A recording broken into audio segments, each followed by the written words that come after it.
Bon, salut les amis, c'est Guillaume. Bon, vous avez vu derrière, c'est plutôt pas mal comme lever de soleil. Hein.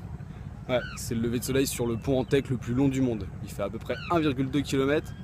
Et puis ils se sont dit un matin, bon, on va flemme de traverser, de contourner le lac, du coup bah, on va construire un pont et puis bon, voilà, un pont de 1,2 km et c'est vraiment un lieu spécial ici. J'aime vraiment beaucoup, ça respire la vie, c'est vraiment agréable. T'as les moines qui viennent et qui repartent d'avoir fait leur quête dans la ville. Les gens viennent faire leur exercice pour se détendre tout simplement le matin avant d'aller travailler. Et puis ça bouge, ça vit, c'est vraiment agréable d'être ici. Et donc je pense que même ce soir je vais faire le petit plaisir de me faire le coucher de soleil aussi, parce que c'est vraiment magnifique. Regardez derrière moi, c'est avec le lac et les gens qui y travaillent, c'est vraiment agréable. Donc là je me trouve au niveau de Mandalay, dans le centre de la Birmanie.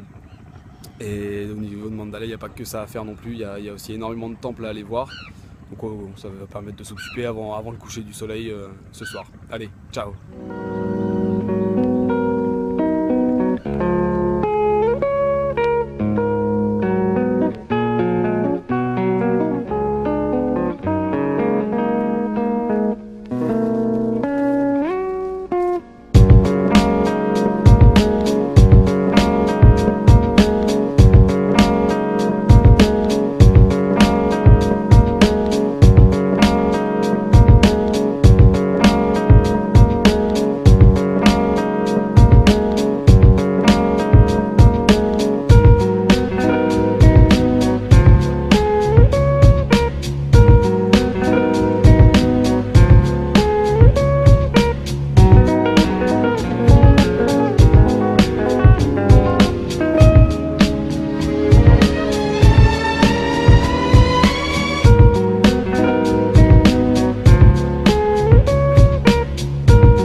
De soleil, c'est vraiment dommage parce que le temps n'est pas de la partie. Donc bon bah je me suis rattrapé, j'ai fait des bonnes visites, c'était vraiment sympa.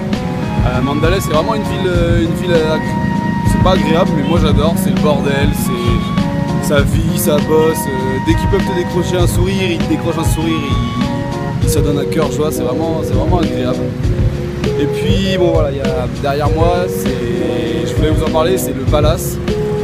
Il y a beaucoup de gens qui vont le visiter, mais en fait quand tu te renseignes un petit peu auprès des locaux, il s'avère que ce palace a été détruit pendant la Seconde Guerre mondiale. Et ouais, parce qu'ici aussi en Asie, hein, ils ont été touchés par la Seconde Guerre mondiale, il n'y a pas eu qu'en Europe.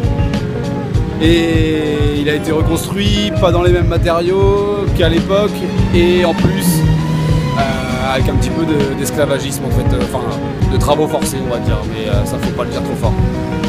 Donc, du coup voilà, les locaux vont vous conseiller de pas le visiter parce que c'est un peu des mauvais souvenirs pour eux, donc voilà, parce qu'ici c'est encore une dictature, c'est en train de changer dans la bonne voie, mais c'est encore très fragile quoi, donc j'espère pour eux que ça va changer, ça ferait vraiment plaisir parce que c'est vraiment un peuple qui le mérite, et donc voilà pour la visite de Mandalay. Dommage pour le coucher de soleil, mais on aura vu un superbe lever de soleil. Et puis du coup bah, on va continuer.